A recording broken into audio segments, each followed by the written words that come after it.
Hey, welcome back, America. Episode 37, Contra-Dictions. We got a lot to talk about. Been away for about 6-7 days, so we're back at it on Monday night. I know there's a game of the year on tonight, AFC Championship preview, especially in my area. So happy you guys are tuning in. We're going to bring my boys in right away. We got a lot to talk about presidential debate. We got some Corona updates, some BLM updates. We've been going at it in the pre-show. So it's going to get heated. Let's bring them in. Let's see. Hey, Glenn, how you feeling, man? Oh, he's on me.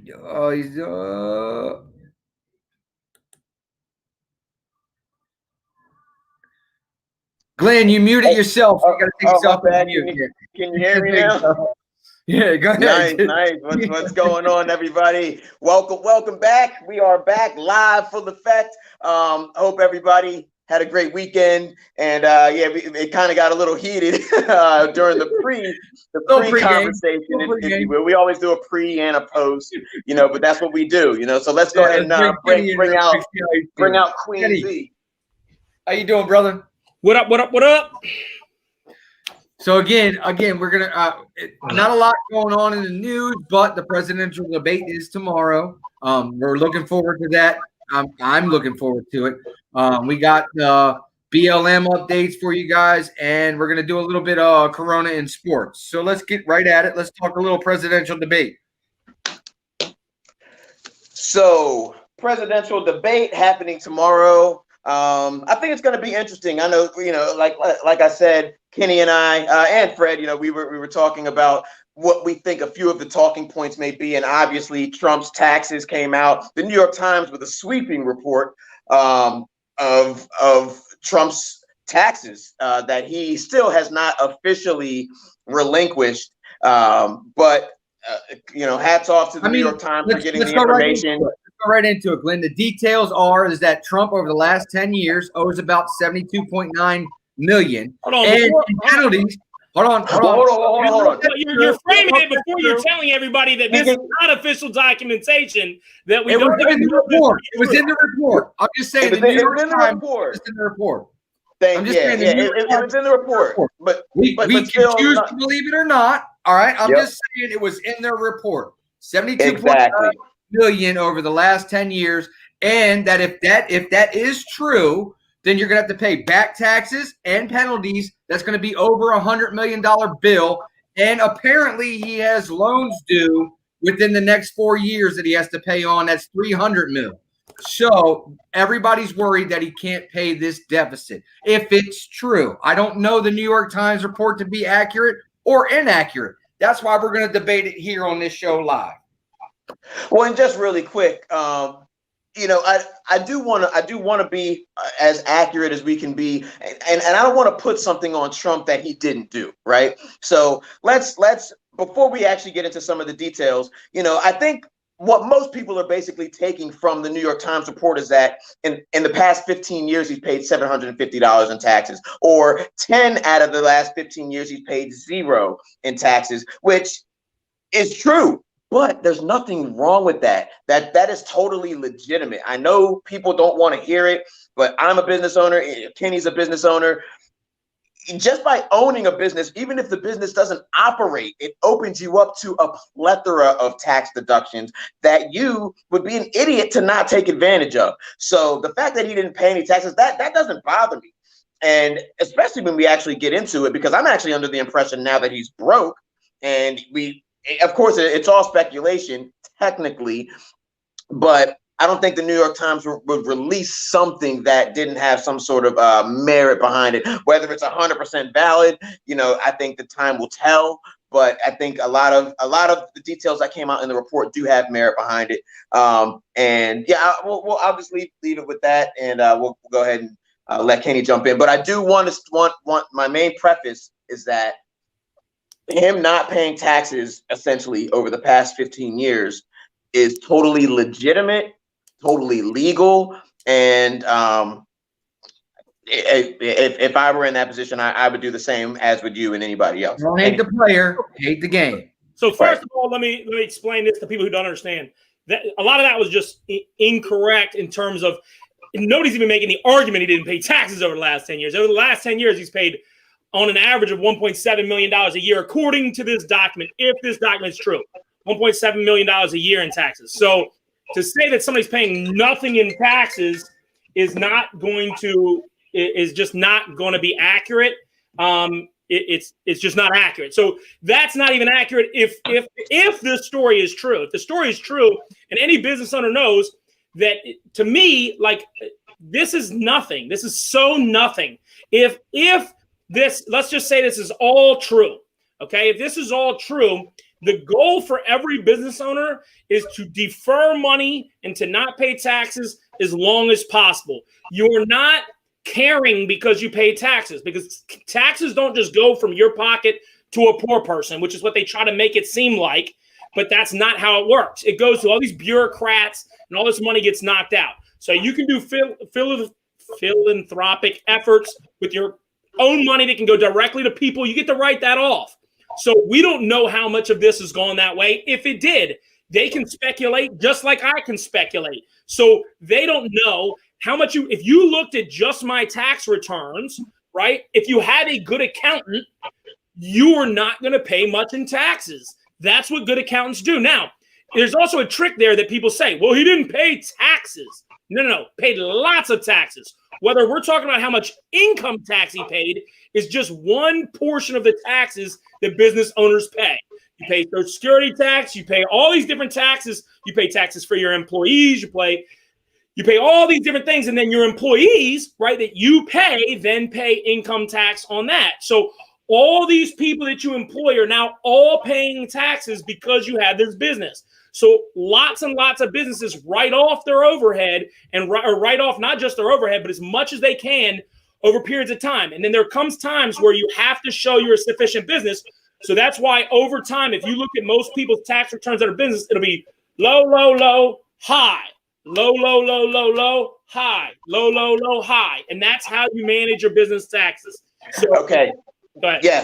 And I'm glad that you made that distinction. I don't agree with 100% of it, but I feel like you gave about 50% of what it is, because yes, that in general is how taxes work. But kind of like I was talking to Kenny and Fred before the show, and just simple economics as a business owner, and I give the example, if my business brings in $10 million, it all has to do with what you claim, and that's the part that Kenny is leaving out, is what you claim. So there's a lot of different taxes, income tax. What do you mean? Hold on, let's not go further. What do you mean it all has to do with what you claim?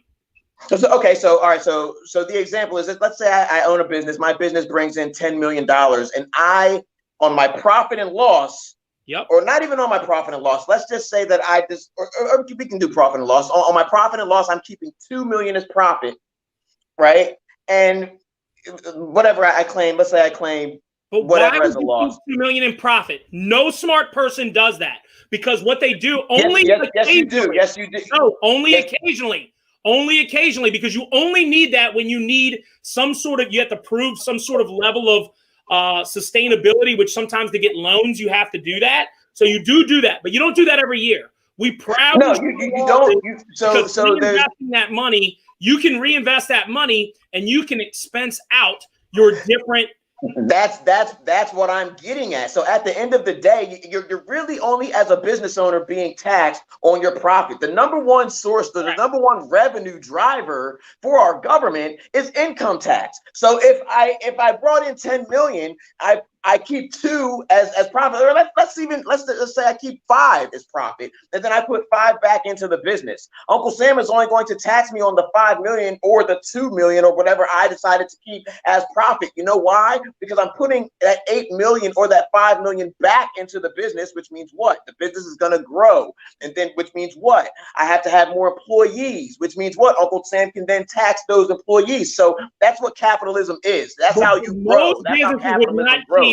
50% of what they can. That would be foolishness. I don't know a single business that keeps 50% of its money that they could take and not have way more than that reinvested. And there's actually benefits. I don't either. That's why I said 2 million. That's what I'm saying. That's why I said 2 million in this. And the income taxes are the number one source of income, but that's because it makes sense, because businesses write off most. They don't show a lot of business income. The owners of the business don't show a lot of owner income. They might do that every now and again to be, show off something. But even if they get paid a salary, that salary expense is then not written off to the company. You could take that individually.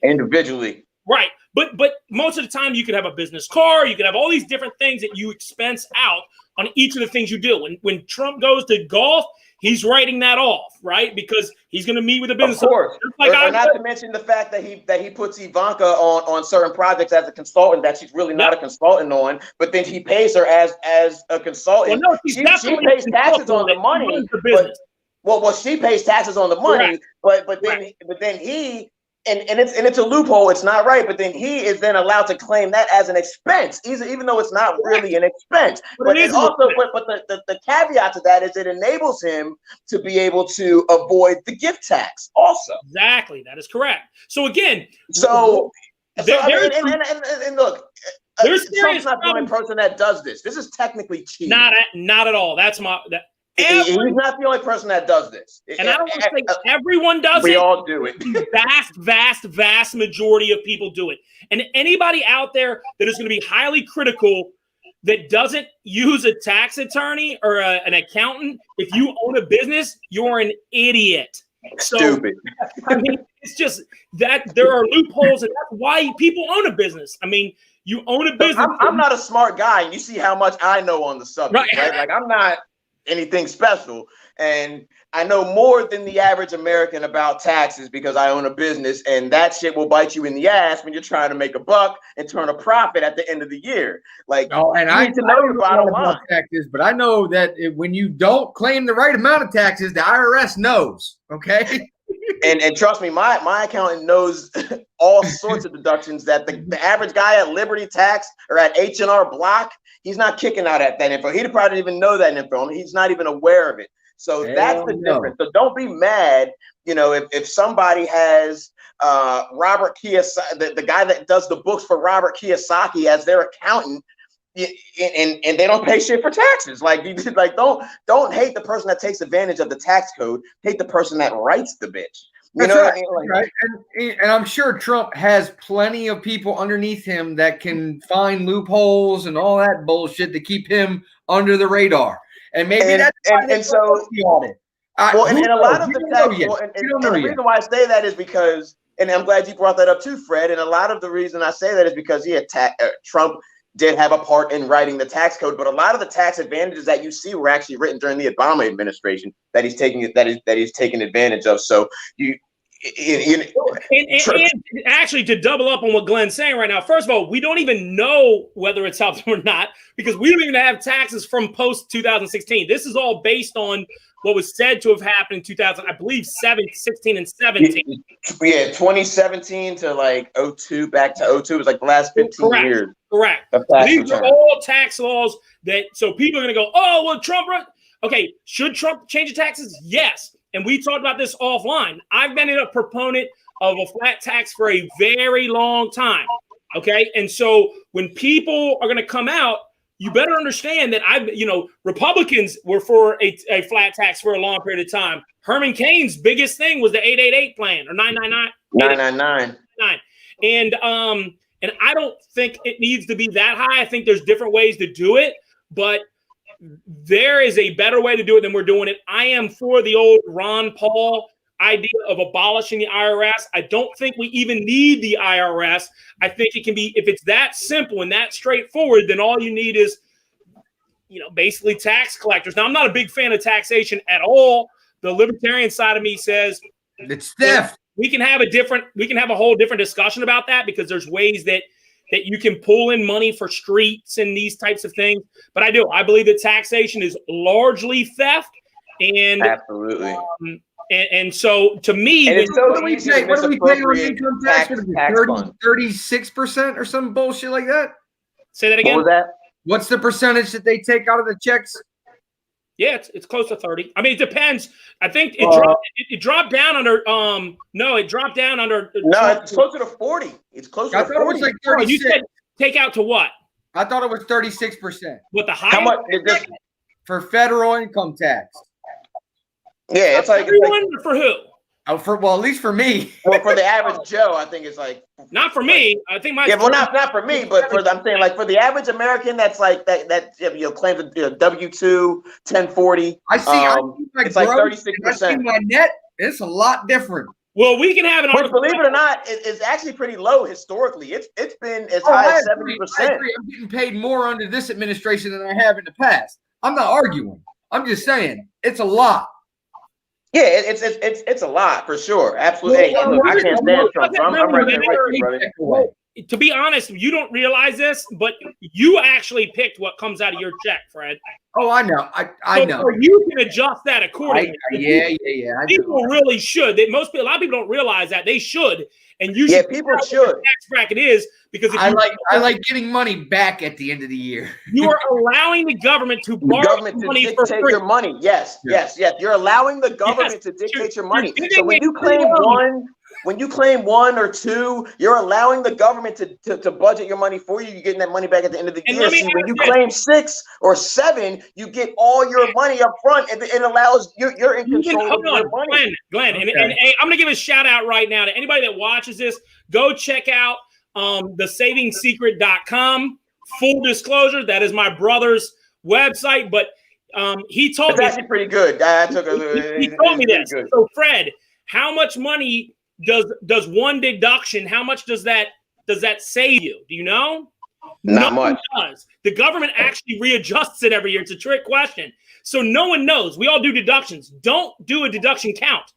Figure out what you're going to make for the year. Figure out what your tax bracket is. Multiply it. Then divide by 12, or if you get paid twice a month, divide by 24. 24. And then you can put in that number on your paychecks account, those types of things for your federal income tax deduction. You can get that. I can't remember what that page is called, but you can literally get that at the beginning of the year and tell them, hey, I want $412 taken out of my check every week.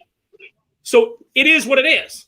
And then that way, all of a sudden, you're getting this money back. Now, if you budget correctly, you can invest that other money instead of lending it to the government and then going, or just guessing on an amount of deductions. You can literally, like I put mine in, and every year I'm pretty close. This year I owed $1,000. Okay. But in other years, if they take 10, then you're trying to get your own money back, which is one of the reasons why when people say, now I will, and me and Glenn talked about this a little bit off camera earlier, Trump was able to get this basically a loan from the IRS saying that they've overtaken money that they shouldn't have taken. These types of things are ludicrous to me. You should not be able to do that. Not Trump, not anybody. You shouldn't be able to take money from the federal government. You also shouldn't get credits. The federal government paying you money that you never paid in makes no sense. The IRS is not UNICEF. Okay, it's not their job to pay for you to have multiple kids and that kind of stuff. If they want to encourage certain behavior and give you tax returns, then I'm okay with that. But crediting people money is a foolish idea. I dated a girl in Maryland that literally paid 0 taxes and got back 10 grand a year. That is a flawed system. All right, so I think we beat taxes to the we beat that horse dry. So let's talk about a Biden issue. All right, I've seen a lot of people talk about maybe he's on drugs. Trump wants a drug test. He won't do it. Get out of here. What do you mean? What kind of drugs? He takes cocaine. Let's be real. I mean, yeah, right. All right. So and then also, it's hard enough for him to function sober. I don't see him taking any sort of drug. I mean, his wife came out and said he had like 4 of them. So his wife came out and said that he's had 4 strokes. Oh yeah, for sure. So I mean, is he healthy enough to be president? Yeah. Man, look, I'm gonna be honest with you, and this is just my opinion, and I think that this is also going to be another debate point. I personally think that Biden is going to eat it up. He's been looking really good in all the speeches lately. And I think that you just set the bar extremely low when you almost try to make a caricature of your opponent. And you're just talking about him stumbling over words and things like that. And honestly, I've seen Trump stumble over more words lately than I have Biden. No, Biden just messed up the Pledge of Allegiance less than 2 weeks ago. So this he's been in Congress for 180 years. Yeah, I know. And he said we've lost 200 million people to COVID. I mean, his gaffes, to me, there's no question. But before I get to that, let me just say, I think this is stupid. I don't think it's a point. It doesn't matter. If he's too dumb, then elect Trump. If he's dumb and the American public want to vote in somebody who is clearly clueless, in my opinion, then vote him in. I mean, I don't understand how that would ever disqualify somebody. I mean, you vote. I think it's a stupid talking point. It's not like if he wins and he's got diminished capacity that all of a sudden Trump's going to have a chance to come back in there. So, what are some of the jabs that you think Trump is going to try to take at Biden? I mean, we know Trump's an asshole.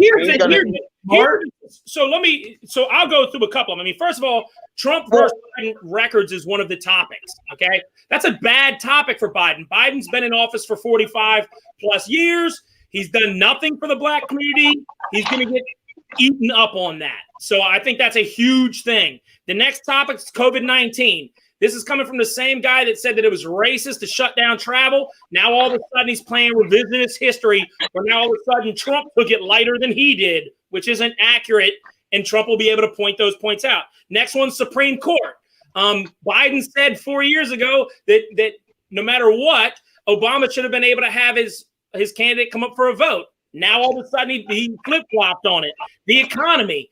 That is one that looks stronger for Biden than it did pre-COVID, but that's going to be the argument, whether or not you want to look at pre-COVID Trump or look at post-COVID. I mean, that's fair, but that's where I think he's going to try to hit Biden.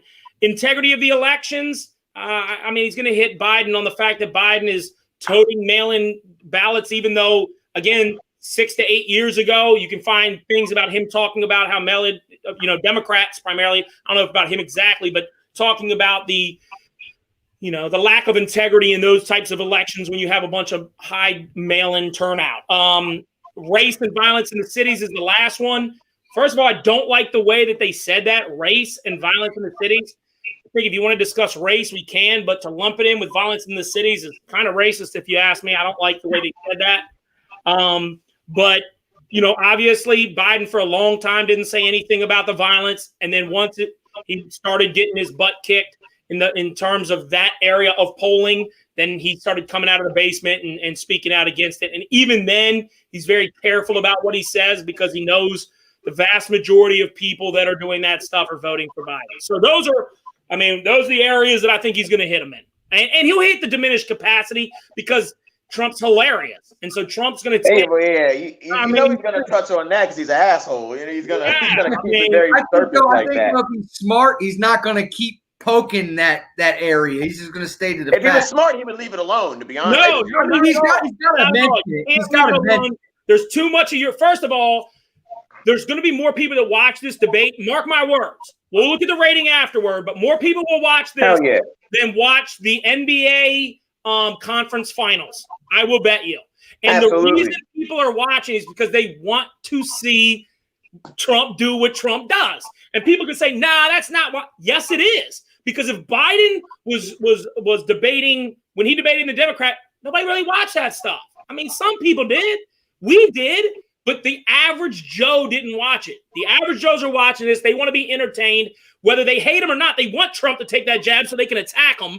And Trump's people want him to take that jab because they think the shit's going to be funny. So when Biden slips up, Trump is going to hit him with the, and it's going to be funny. We do know that for the last 3 to 4 days now, where has Joe Biden been? We all know, right? Joe Biden has been doing basement prep for his debate. Trump has done none. They got the clones coming out, man. They got the clones coming out. And Trump has already said, look, I do this every day when I come out against the media, which is true. He has to always debate with the media every time. And I talked to Fred before you got on, Glennon, and it's like, I wonder if, because Chris Wallace is the one doing the debate, last time Trump had to fact check him on the death rate and was correct and had the documentation, and Chris Wallace didn't. So I'm wondering if, because I think Chris Wallace is mediator. He's a good mediator. But he hates Trump. Okay, he hates Trump. There's no doubt.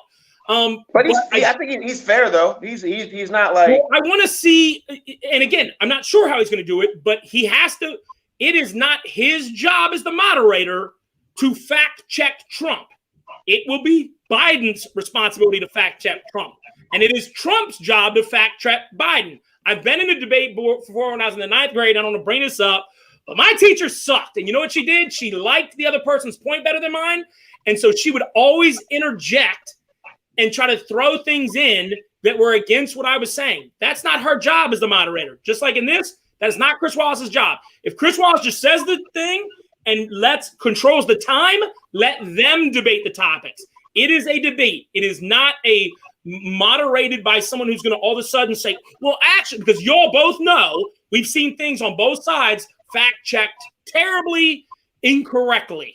And so I don't want to play that game. You two do it, and then later on, the media and everybody else, us, will come on and say, hey, this person lied, this person missed it, this person called him on it. But it is Biden's job to catch Trump, and it's Trump's job to catch Biden. They both go into the same set of rules. What do you think, Lennon?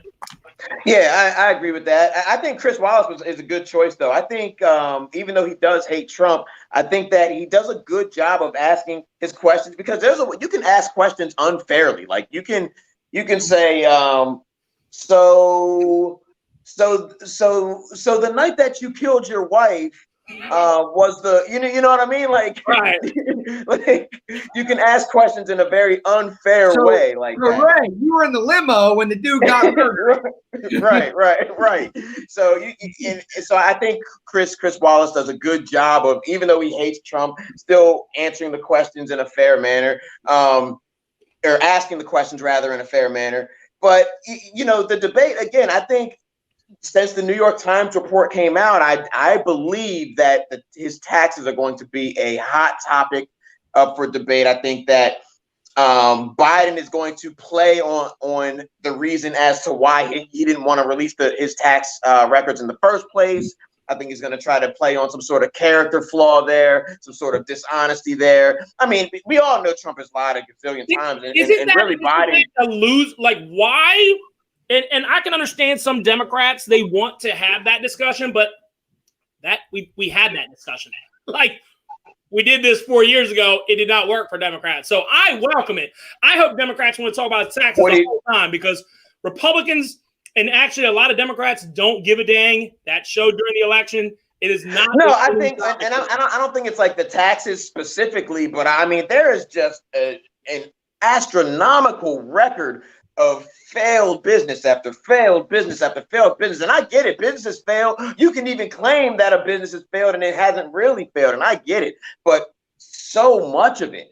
But nobody cares. Only people who lean Democrat care. Nobody else cares, because we've already seen 4 years. He either did stuff or he didn't, and he did. He accomplished. And just like Fred, like Fred said in the beginning, let's just kind of lump the number. Let's just say 172 million that he could potentially owe at the end of his presidency, which is why, in my opinion, and look, it's all, even the New York Times report, it's all speculation technically, right? So of course that's what the right's going to say. Even a centrist. I'm going to be honest with you. Look, I'm going to be honest with you. Technically, it's literally hearsay. It's a report. Yeah, I mean, I'm going to be honest with you.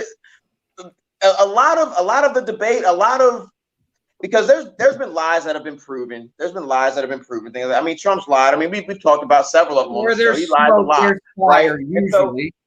And this is the thing too.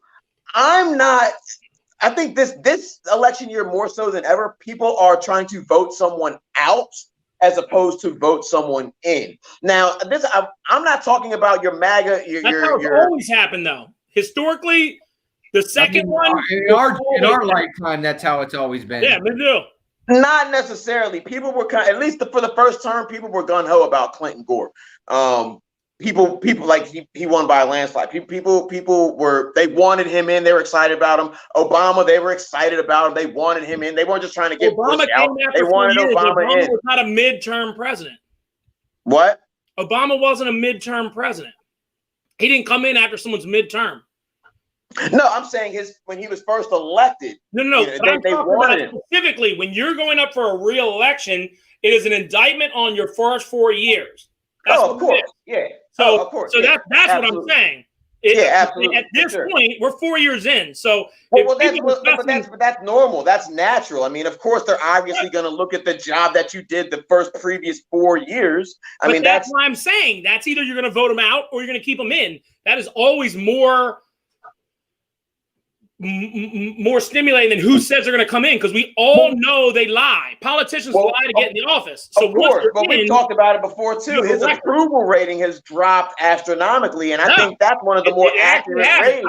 We can pull it up right now. That's one of the more accurate ways that you can tell, because if you approve of somebody, you're going to vote for them. If you don't approve for them, you're not going to vote for them. And we talk about polls. I don't really think polls are accurate.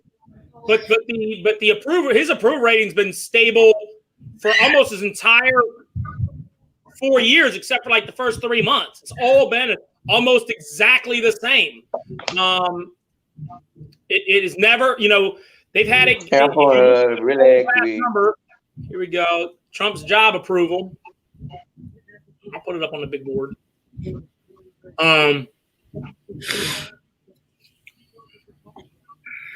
think it's like 42% or something like that. Yeah, that's the last time I checked. So as of right now, here you go. So hold on, look. So again, here at the beginning, and then here, how it went up and then it came right back. This has been pretty much the same ballpark all the way from 2018 to, you could say, May 2020. And then if you take this loop out of it, it's right back to where about it was. So -8, -9, -8, -9, -8, -8. I mean, it's all right there. There has been. It's fluctuated. I mean, I have it right here. I put it up on the screen, but it's basically it's fluctuated between. This is. Oh, my bad. I haven't. Yeah. Between 35 and 42%. Shared it. My bad, peoples. So between 35 and 42%. You look at it right here, 51.47. You're right here, 52.44. I mean, you stop at any time in between. If you do here, it dropped and then it went right back to where it was. I mean, these numbers, it's +8 there. It's +9, +7, +8, +9. I mean, it's the same. It's been the same pretty much the whole time. The very beginning. Wait, what are you looking? Wait, what are you looking at? So right here. Right, this is 2018. The red is his disapproval. Correct. The black is his approval. Correct. So he's upside down 9 points right here. Actually, he's upside down 11 points right here. No, you were saying that he was like in the 50th percentile. I'm like, where? No. What I'm saying is his approval rating did not change. Oh, okay. He's never it hasn't changed. You said that it dropped significantly. I said, no, it didn't. It's been the same thing. It's been +9 for like the last 3 years. I mean, it's fluctuated in general between 35 and 42% on average throughout his presidency. No, it's never been to 35. Actually, the lowest. That's what I'm saying. It's only ever been between 40 right there. and 60. I mean, here's the 40 line right here. It never crosses 40 line from March 5th, 2018. So from March 5th, 2018 to today, over 2.5 years later, it's never dropped below 40 ever. And it's So I'm going back to when he started as a president in 2016. Yeah, but you said lately. I think 2 years is long enough to say it's not lately. In 2016, yes, when he was elected. Well, he was elected in 2017, so he wouldn't go back to 16. But in 2017, when it first came out, very quickly the numbers changed, because this is when the whole media got on the anti-Trump stuff. And I think that and this is my opinion now, but so you don't think the whole media stayed on the anti-Trump stuff? They did, but then people started figuring it out. That's why his approval ratings went from his low point of 37, which again, it's never been as low as 35. It only went below 40 just this period of time right here. And then ever since then, no matter how much people have hated Trump, no matter what the media has done, it's never going back below 40. And if you look at so like I said, between 35 and 42% is what it's been throughout his tenure as presidency. I mean, again, if you take you're taking the first year and a half and saying that it holds as much weight as the next 2.5 years, I don't know that that would be accurate. I think it's much more accurate. If you look at this chart, I think most reasonable people look at that and go, oh, okay. So from I'll be honest with you. I think all the way in my opinion, I think more people were kind of rooting for Trump. I think most people didn't want Trump to fail. Like at the end of the day, I mean, there's some people that did, of course, but at the end of the day, he was the American, he was the president of our country. But people want him to do well. But I feel like personally, he actually had more support his first 2 years as president than what he does now. And I think a lot of COVID kind of hurts that, and a lot of people hurts it. You're saying something that is totally contrary to facts and evidence that we literally have up on the screen right now. In his first 2 years, it is undeniable that his disapproval rate right here, it was high. Almost plus 20 in terms of being negative. So there's no way more people wanted him to succeed when this amount of people disagreed with what he was doing. There's no way. And so I'm glad you point that out. And that's exactly my point, because that's a lot of, like, at the time when the media was really bashing him, all this stuff was coming out about, like the locker room talk and all this sort of stuff. No, that was before this. That was before the election. The locker room talk came out. Was during this. That was during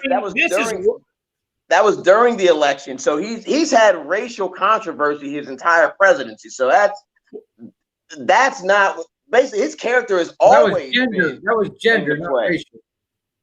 Well, yeah, absolutely. Actually, exists been accusations of him dropping the M-bomb and stuff like that, for sure. This is clearly people mad that he won. Clearly, I mean, this you would not have had. I mean, Hillary didn't even want to concede that she lost, right? I mean, and again, right now, if you look at it right now, which it says the opposite of what Glenn was just saying, which is what I was pointing out. You see the disapproval rate is shrinking compared to what it was just less than a month, less than 2-3 months ago. So in the last 2-3 months, Trump is heading up. Black number is his approval. Red is his disapproval. Those lines are getting closer together now, not further apart. So his approval ratings have gotten better over the last 3 months, not worse. That's why I was saying last week when we had the discussion about the election, it's getting closer because his approval numbers are getting better. I mean, I think his approval numbers are getting better just because of what's going on across the fucking country. They're blaming all on Democrats. I mean, the movement. Let me go ahead and I'll remove this page off here. But the BLM, the BLM movement, not the organization. The movement. No, because I would say it's the organization.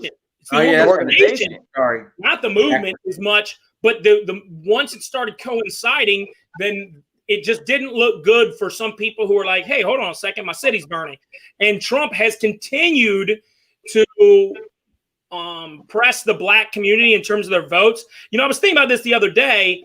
People, and we've had this discussion before where, I just don't believe the shutting down of, trying to stop the black vote. They try to make it seem like that's a thing.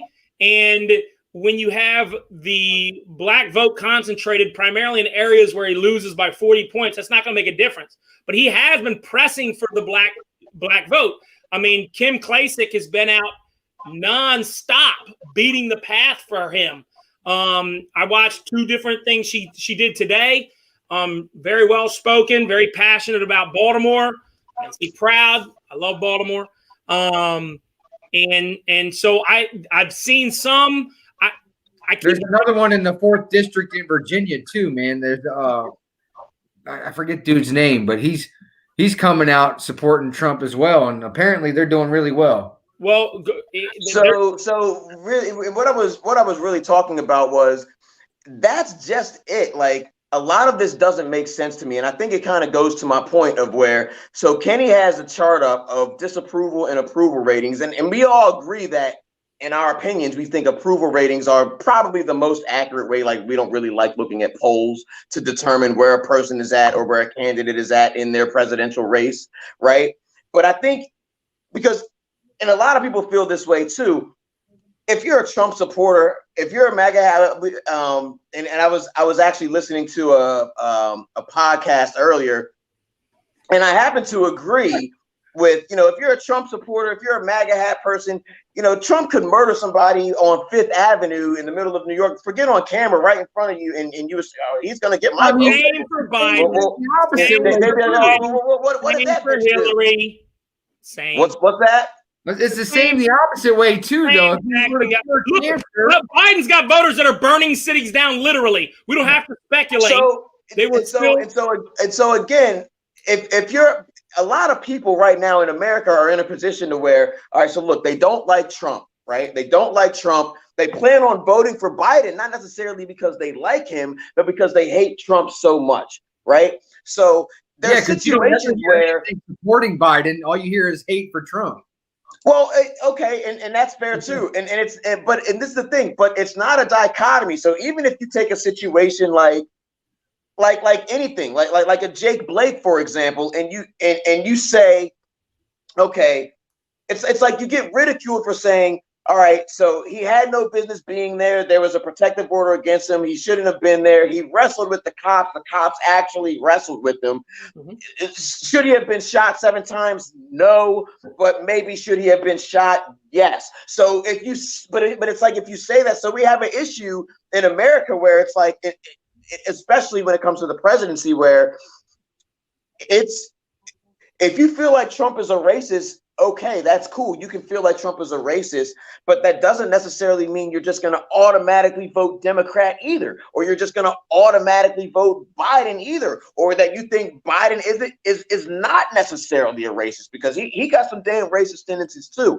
So there's like, so you think it's somebody, there's this weird thing, like there's this weird sort of mindset.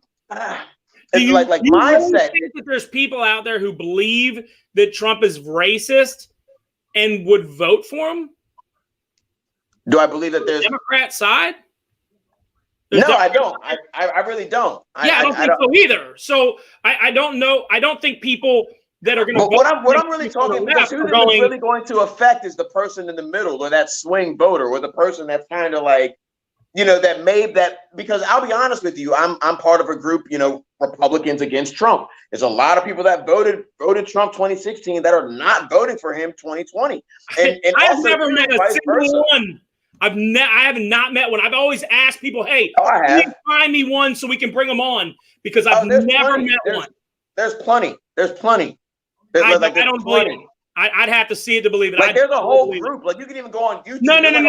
There's a difference between people who say they voted for him last time and then are not voting for him, and people that I want to see somebody who was in MAGA gear and then now all of a sudden they're saying they're not voting for him, because I'd love to have them on the show to ask them why and to get into the details. No, there's plenty of Republicans. Even some of my friends. Republicans didn't vote for Trump last time. Trump won because of Democrats last time. He got a lot of voters that hated Hillary Clinton. That's why he won last time. He went to those voters. Lots of Republicans came out for Trump last time too. Republicans definitely voted for him. Moderate Republicans, I think the Republicans they didn't vote Hillary in his favor this time. No, they didn't vote. 2016.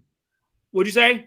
I said, I think in 2016, the Republicans weren't really on his side. They thought there was a whole push. The Mitt Romneys didn't vote. They thought he was a This time around, he's got like 98% of the vote for Republicans. Right? No, he's doing better with Republicans today. That's why. No doubt. I heard that, and I'm like, every time I see somebody, because I've seen people say that stuff on NBC and CBS, they're like, oh, this is a person who's a Trump supporter. And then I go into looking up their Twitter and stuff. They never liked Trump. They try to claim Republican. They never would have voted for Trump last time. So it's all bullcrap. Like, I want to see it. And again, I'm not saying it doesn't exist. Of course, there's someone out there, but it doesn't make a whole lot of sense, because Trump, whether you like him or not, has not changed who he is, which is very different in politics. He said he was going to do stuff. Most of those things he did. So where is he losing votes at? People knew he was an asshole when he got elected. So people knew he didn't pay what the same percentage of other. They don't care. Nobody cared about his taxes that voted for him. It's the reason he won. So I just, to me, what issue changed that somebody was like, oh, now I'm going against them? There's several. First of all, and I don't necessarily think this is right, but His handling of COVID gets a huge disapproval on a lot of factors from a lot of people. I don't necessarily personally. I don't throw that again. That's not like a strike against him, in my opinion, personally. But a lot of people, that's a strike against him. The other part too is his divisive language. A lot of people are not even really focused on the economy right now. A lot of people aren't. Language. I'm not sure. Look. Trump has an image. People are under the impression that Trump's tweets are divisive. His language is divisive, calling people thugs, being very inflammatory with his insults. People think he's not presidential. He's not doing anything with that kind of talk to win Democratic vote. But I don't know if he's losing a lot of Republican votes. That's what I'm saying. Who watched all the debates in 2016 and said, now in 2020, he's divisive, I'm not going to vote for? Where? Yeah, after all the protests, the riots, George Floyd, there's that alone since May 25th changed a lot of voters' minds. We talked about it on the show. We started doing the show beginning of May time frame, but that was like right in the middle of stuff. So you're right. Like Ahmaud Arbery. We won't know until the election's over. But we've done this. We beat this again for 45 minutes. Let's move on to the next topic. All right, let's go on. Let's go into like some BLM updates. Well, hold on. There's one thing I think we missed that is very important when it comes to harvesting ballots. That was a big story out right now. Ilhan Omar's people got caught. This one guy with 300 ballots in his car, and people are trying to pay make believe. And again, because we have not done a good job of. Look, I don't take everything as fact, man. Like you read these reports, people being called. Hold on a second. We brought up the New York Times thing, and now all of a sudden, absolutely. That's what I'm saying. It's all speculation. Yes. This was we talked about it on our last show. Absolutely. Fred, yes, we talked about it on our last show, just like with the appointment of the Supreme Court justice. This is live on camera. This is actually like happening. This is live. There is no. You have a hard time. Stuff has been planted live and stuff like that, man. Like I think it's just very convenient. People have died over the coronavirus. You don't believe that. I just want to be clear. You don't believe this story? But this story in particular? Yes. I'm not necessarily saying I don't believe this Okay, story. just like I'm not going to tell you that the Trump story can't be true. Because I think it's really convenient. It's really convenient. That's all. But I agree, Fred. Just like we talked about on the last show, and even in terms of the appointment, where right now the Republicans control the House, so of course they're going to push whatever appointment Trump wants through. If the Democrats controlled the House when Obama was president, they would have pushed Merrick Garland or whoever he wanted to. But just for people to realize, on October 16th, 2016 was when they last dropped. And that was October 16th. The New York Times dropped a story on Trump's taxes. So here we are 4 years later, and magically they drop another one 2 weeks before that, almost to the day. So to me, and you never heard me here say that I don't believe it's true, because it actually kind of fits with it, makes sense. So I'm not going to say that I know it's true or that it's untrue, but it makes sense. Same thing with this. The Ilhan. But you guys were quick to say it was speculative in the beginning of the show. It is speculative. This is I'm just saying the same thing. I'm just saying the same thing. No, it's not, because this is happening. The first thing that I asked when you told me about the New York Times thing was I was asking, where are the actual tax forms? Now, could those be faked? Yes. Remember when the tax forms got released from Trump before? Oh, yeah, for sure. They could have been fakes, but all of us agreed, hey, those look official. We're going to go with the fact that they're official. This is a report with no evidence. This, what we're talking about with Ilhan Omar, has videotape footage. This is not just somebody reported and said that blah, blah, blah. No, there's live footage of this guy who they know is in the campaign. He has all the ballots there. You can see him around his car. And not too long ago, they just found another vehicle that was dumped with a whole bunch of Trump ballots in it. This stuff has been going on. And because we have not picked out people who and gone after them in the court system, does not mean this has worked. Most mail-in ballots do not count. Anyone that does the research will find that out. There's like, I want to say it's over 40% of those ballots get tossed. Now, they can get tossed for a plethora of reasons. Most of the time, they're grammatical errors, but that is a big problem. So this is a story, and it's not getting nearly the coverage that Trump's taxes are, but they're both speculative, but one's actually got videotape evidence, one does not. 300 mail-in ballots being found in the backseat of a vehicle on tape. Very fucking convenient. Like, not a good look. It's not a good look. I think it's just really convenient. We've done presidential elections. I mean, this is. Hold on. Let me be clear. So what is? So you think that guy was set up? You think that guy is actually a Republican operative or something? Look, there's where's the? It's at this point, it's all very speculative. All I'm saying is it's real convenient. I just want to know. Listen, look. There's been several elections in our lifetime. For the next 2 weeks is going to be convenient. Nobody had brought up there's been several elections in our lifetime. Mail-in ballots, absentee ballots, never had an issue. Now all of a sudden, Democrats had big issues with it. Democrats have never been for this in any history until the last year. They found out this idea. They started getting on this. Hey, if we can just mail out ballots to everybody, ballot harvesting is illegal for a reason. In Minnesota, you can have 3 ballots. This guy had clearly more than 3. He's talking about it undercover. So to gather this information takes a while. And so to me, there's nothing ironic about it. They went after this because they knew it was happening. They wanted to show it was happening. So they recorded it. It's not very convenient. This is actually what an undercover report does, is it figures out things that we typically already know. Just like if an undercover reporter found out that Trump didn't pay as much in taxes as me percentage-wise, that wouldn't surprise me.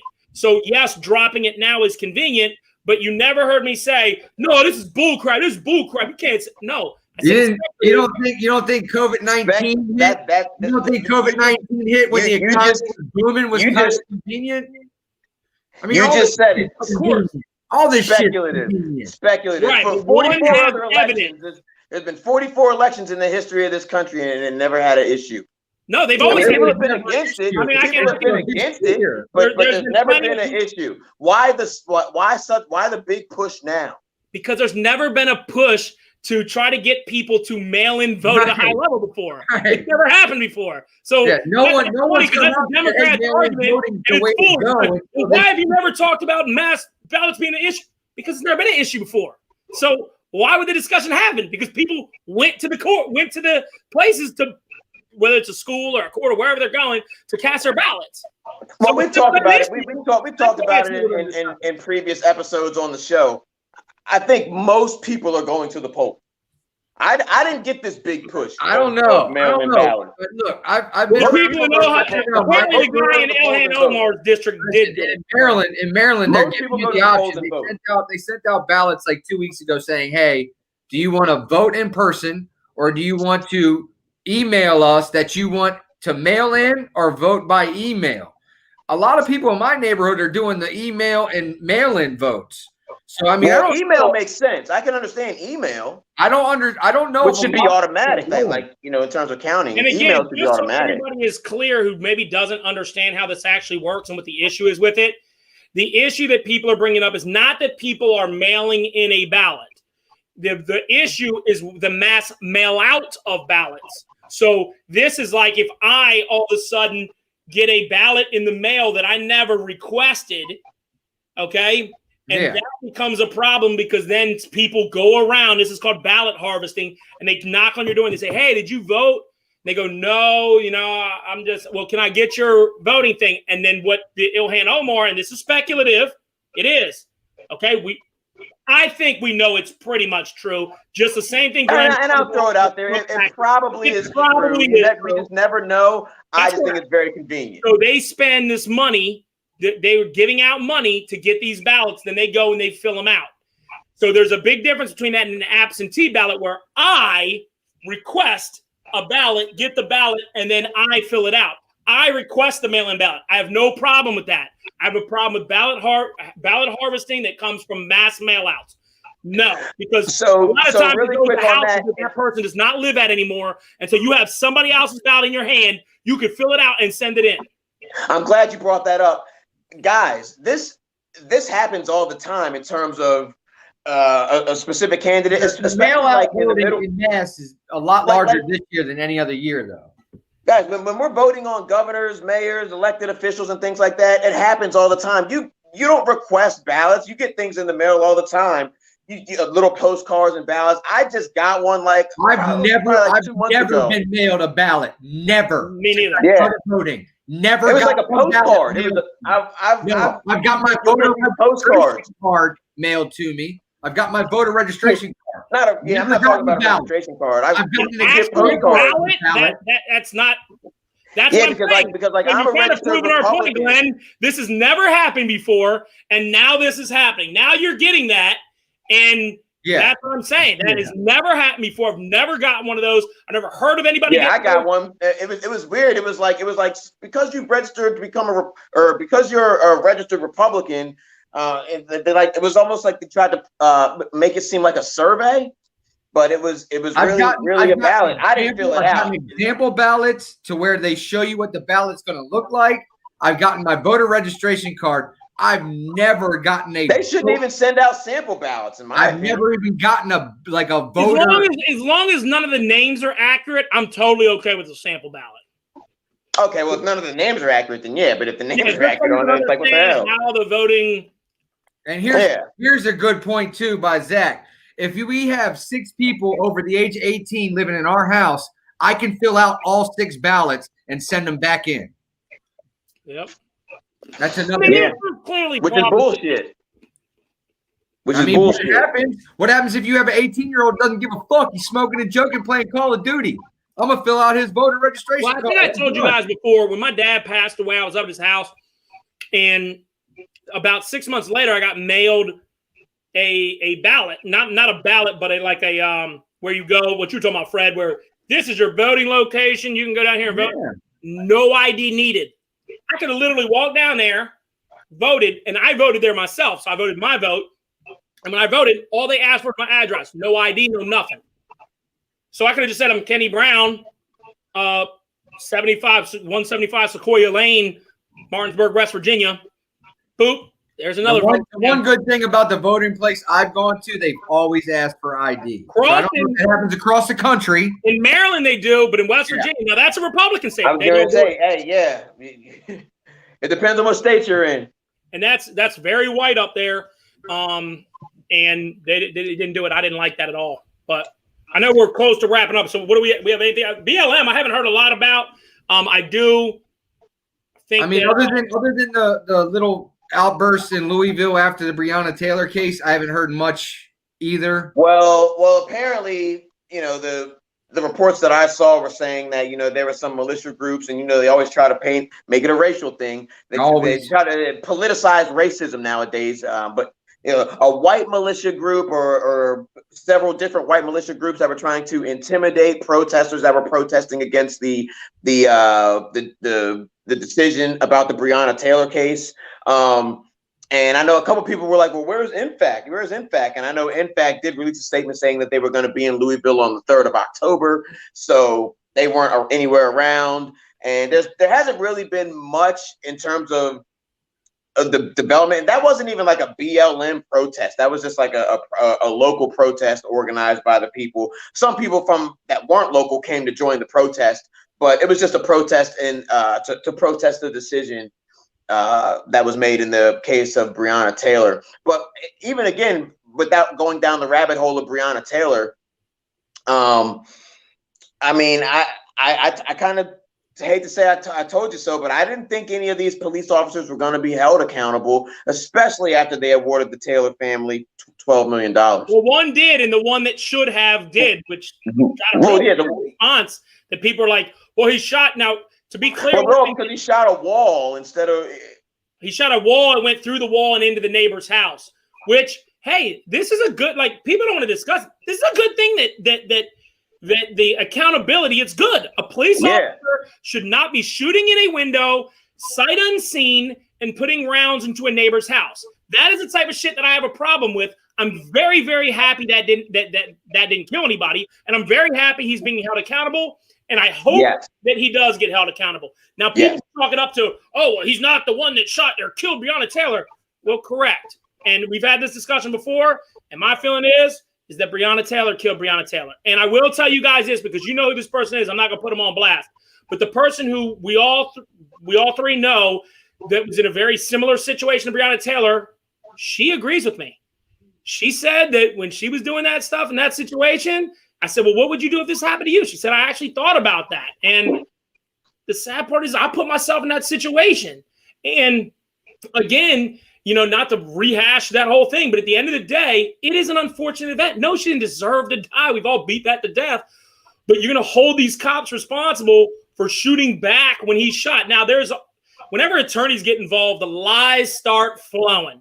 So I've heard some new stuff that came out.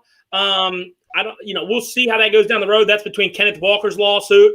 But to me, the biggest proof that they just weren't out there trying to assassinate black people is that they had Kenneth Walker right there. They could have shot him dead if they were just bigots that wanted to murder somebody that night.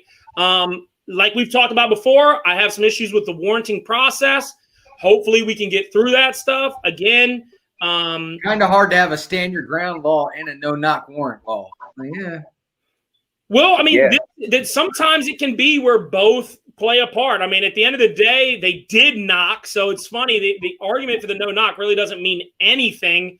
Yet we've changed laws for that. I'm just saying, if there is a true no knock warrant and someone passed through the door and you have a stand your ground law, the irony there is either you're going to have warrants or you're not going to have warrants. Right. Like, what do? You're not going to have any warrants? I mean, I'm actually okay with that. I think there's ways we can do it without them. I'm very pro personal space. I don't want to get into that. We can have a whole nother discussion on that another day. I know we're short on time, but I haven't heard much. I'll tell you this, I'm very disappointed, not surprised, but disappointed in the loser James. Okay. You want to come out and you want to talk about how you're going to spend money and do this stuff to make sure felons can vote, and you want to chime in your 2 cents on every topic. But Breonna Taylor's family gets $14 million, and they just ask you to match the $100,000 that was going to go up for those 2 officers that got killed to help find their as reward money, which means he may not ever have to pay it. And he said no comment. No comment, LeBron? You got comments on everything.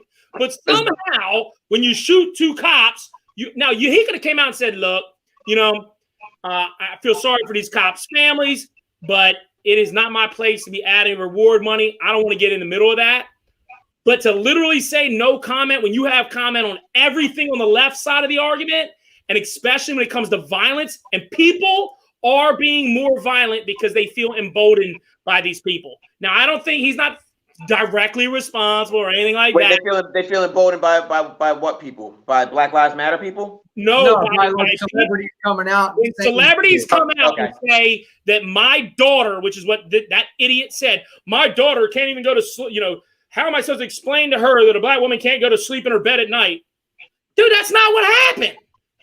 That's not. And I agree with you there. And I think there's a lot of false narratives that are going around with the black community, but I also understand it because for so long, a lot of these narratives haven't been false. We just didn't have proof of them. So I think now what we're actually starting to see is like, and it's kind of Glenn, and that's the whole argument from the right is that, hey, the reason you haven't had them in a long time is because this stuff actually doesn't happen. If it did happen, we would have a clear-cut case where Claire Huxtable is laying in bed and some walks up and guns her down dead. Because then the whole country would be like, hey, that person should be, the reason why we don't see that all the time, because that actually doesn't happen. And okay, so let's roll with that. So that may be true. Maybe it doesn't happen. But thank God it doesn't happen. I mean, but systematic race. But certain people, maybe it doesn't happen. I'm not going to say it doesn't happen. It happens. I don't think it happens at the velocity people are trying to make it out to be. But at the end of the day, even if it doesn't happen, people don't feel that way. They don't feel that way. Right. So it doesn't matter. Feelings and perception are reality. And that's unfortunately. And the celebrities aren't making this any better with their comments. They're building on that fury. And that's what I'm saying. They're taking those feelings and they're just like and this is valid, but we can't take anything away from either side. I'm just playing devil's advocate here because you guys actually have a legitimate point with celebrities, with influencers putting their 2 cents in. Maybe it is making the average civilian, the average African American feel more emboldened to use violence. At the same time, there is a large segment of the Black community that feels like Trump's rhetoric has emboldened racist or racism or racist people to act certain ways. And when the media portrays only racist shit as if it happens every day, even though it doesn't, it just further fuels that flame. Yep. And it's all about feelings. And let me say something, because I actually agree with you, Glennon, and let me kind of co-sign on that by saying the first statement, I don't believe either. I don't believe that LeBron saying that incites Black people. I think it incites people, right? Yes. And so the Black guy that killed the 2 police officers, or tried to, shot them both, they both lived, he was a piece of shit, but that could have been a white guy just as easily. He didn't do it because he was Black. He did it because he was hateful. And because the same thing that I would say if a racist person. It's the same thing with music. NWA doesn't make you go out and shoot police. Correct. It's the same thing. Right. Correct. But it did make people, it peels away a level. Now, I don't agree with saying that it caused it. But there's a lot of different things that may peel back the level of acceptance. And it blows my mind that level of acceptance. Now, that doesn't mean that somebody's going to go kill somebody. But the people that, I've met young people that vehemently think you should never shoot at somebody as a police officer. Like, ever. Like, even if you're getting shot at, you should just take it. That's the type of stuff that it's crazy to me. Someone I love very much telling me, well, if you can't see him, you can't shoot him. And I'm like, well, what if the shots are coming at you? You can't return fire? And they're like, nope, you're a police officer. You signed up for it. What? Then you don't have no police officers.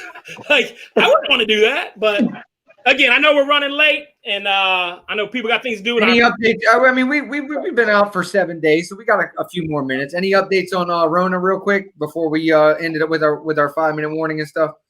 Anything you guys want to cover with Rona? Most, I mean, even like, AKA China flu. Most China. I had to do it. China, because it's from China. Right? But no, guys. I think probably the big thing is the coronavirus in sports, which we haven't really seen. At least in professional sports, we haven't really seen too much of. There's only been one case in the NFL that just came out this past week. In the last 2 weeks. And I got called out because the guy I'm in Georgia. So there was an Atlanta fan that's like, I was like, man, there hasn't been a case in 2 weeks. He's like, our guy got it yesterday. Yeah. Of course, the rookie cornerback for the Falcons got it. Yep. I will tell you this. They have not been in a bubble. They have yet to have a serious case. A serious outbreak. Any of the major sports or MMA. MMA has been handling it. And I will tell you this. Notre Dame canceled their Saturday game because they had an outbreak. I almost laughed my ass off because I watched in the NBA finals, like the conference finals, it showed the cast, Charles and them. They're walking in and they're not socially distancing. They got no masks on, but then they come out to the stage and they all separate. It's crazy. I recorded with my phone, but I'm not using the DVR now. So I was like, what? And they were literally on camera, totally different. You know how you do before you come out on the set? And so they're walking in the hallway, they're talking to people, shaking people's hands, talking. They come out on stage, they all split up and sit far away. I'm like, dude, the NFL fined like 4 coaches for not wearing masks. $100,000. $100,000. Well, that's just crazy to me. I mean, that is absolutely insane. That is so. That's bullshit. Bullcrap. I'm not constitutional. And hold on. And obviously, I'm a Trump supporter, but I'm going to give Trump big props right now on his handling of NCAA football. Thank you, Trump. Without Trump, we don't have college football right now. We don't have the SEC. That's it. He ended up working hard to get the Big Ten, back in there, and then the pressure from the Big Ten. He reached out again, got the Pac-12. Got the Pac-12, yep. Big stuff. Yep. We don't have that without the president. Kudos to him. Kudos to Dana White for pushing forward with UFC, the fight thing. Again, no serious cases from any major sport. The people that have got it, 2 weeks later, they've all been able to return to the field. Nobody's had a. I haven't heard any major cases in high school sports. Oh, and in Florida, just for people wondering, Florida, they did open up and everything, but there has been no surge since school. None. Now, kids are getting it, okay? They're not getting it as extremely, but kids are getting it. But the rates have not gone up. They've continued to go down. Nationwide, they've gone down. I think Wisconsin went up. But again, you're talking about the difference between having 5 and like 25. I don't know if this is accurate for Maryland, but a buddy of mine's a school teacher and a basketball coach for Anne Arundel County. Maryland schools resuming high school sports October 7th, and most fall sports by November. Yeah, I've heard that. I mean, again, that's gonna be good. We've just kind of gone on like business as usual down here, but I'll be honest with you, we have had quite a few breakouts on our football team. I don't know if you guys remember a couple of weeks ago, it made ESPN and everything. There was a high school football game where they kept lateraling the ball, and then they finally scored. It was like the last 4 seconds of the game, and they scored. So that's actually my son's high school. That's my son's high school, and they've recently had 6 breakouts last week, and then they had another 3 positive this week.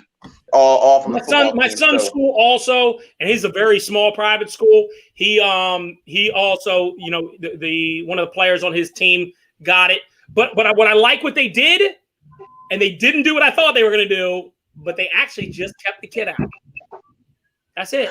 So and that worked, right? Instead of quarantining like half the team and this and that.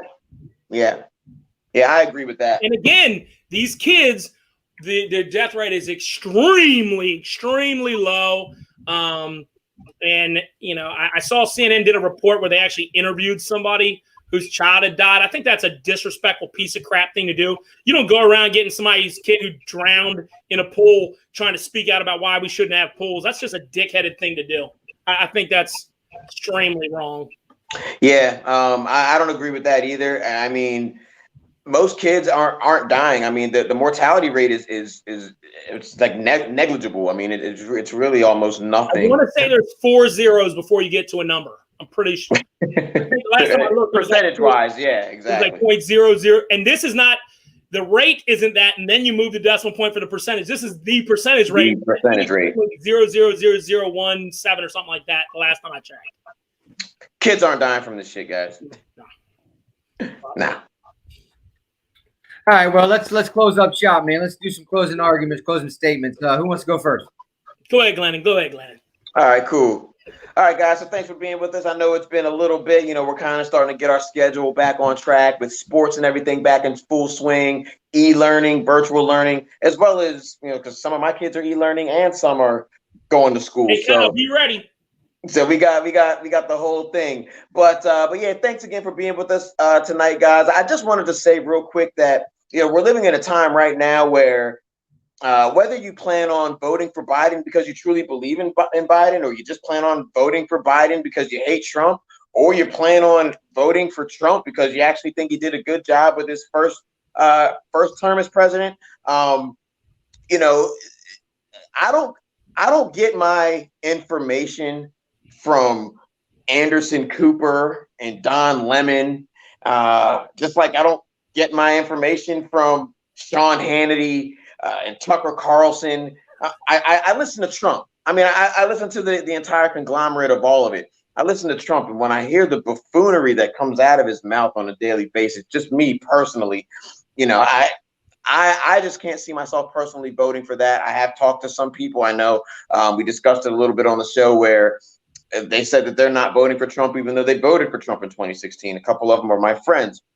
And they weren't like MAGA hat wearers or anything like that, but they certainly did vote for Trump 2016. They don't plan on doing that now. And then there are people, I've talked to even more people that do plan on voting for Trump. So I don't know what side of the coin you guys sit on, who's speaking your language today. Let us know in the comments. We welcome all of your emails, of course. Thanks again for being with us tonight live. We will be back. We just don't know when. It'll be very soon. We'll be back this week for sure. But thanks again. I'm going to kick it over to you, Kenny. First of all, I had to let brains before beauty. So, but at the end of the day, I hope people do watch the elections. I look forward. I might even have a live stream on the King Truth channel, or maybe we'll do it here. I'm definitely going to be watching. So, we'll definitely touch on that when we come back.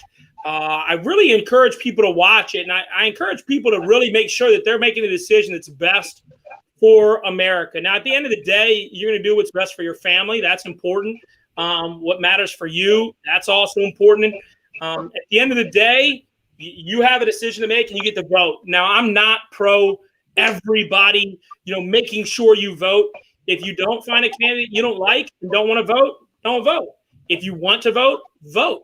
I encourage you to get educated if you're going to vote. Voting with emotion based off something you heard online could be a poor choice. So I'd encourage people to get educated. But at the end of the day, you can be a complete idiot, walk in there and spin around and push the button however you want, because that's our right as Americans. So I encourage people to use that right appropriately with the correct discernment that it takes. I'm really interested in the discussions that we had today. I think that people, are going to come out and have these discussions, and then on the opposite side, on the BLM stuff and the riots and all these things, I'm glad it seems like some of that stuff's calming down. There's discussions that need to be had. I had a friend of mine who I was talking to, who I invited on the show, and he said, I don't know enough about that topic. I would just be talking about my feelings. And I want to say something that's a little bit anti-Republican at this point. Feelings do matter. Glenn was exactly right earlier. Feelings become people's realities. And so feelings we should be able to discuss. We just have to be able to be honest about what is feelings and what are facts. And we should definitely be able to discuss both of those things because they both matter. People's feelings do matter. So the idea that only facts matter is silly. Facts matter, but so do feelings, because these are the types of things that do matter. And so with that being said, I hope everybody has a blessed night and a good week. Thanks for joining us. Make sure to share, like, subscribe, and appreciate you for spending your Monday night with us. And really disappointed, by the way, that Lamar is getting his ass kicked by Mahomes. Hey, they just had a big on my fantasy line, dude. They might be coming back. Smoked. Hey, so like my colleague said, man, there's a lot of choices, a lot of information going on out there. Just be kind to one another. At the end of the day, we're still humans. I said this the other day on the book, man. Look, back in the day, we all played with each other and had no problems. What's changed? Like shit.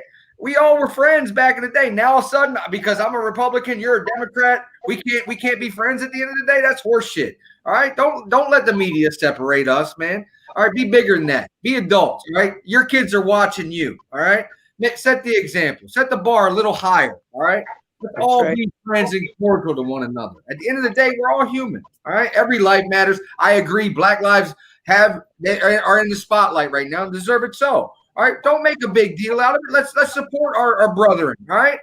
At the end of the day, let's all be brothers and sisters and get along, all right? That's all I got to say. Good night. God bless. We'll be at it again here soon. All right. Peace out.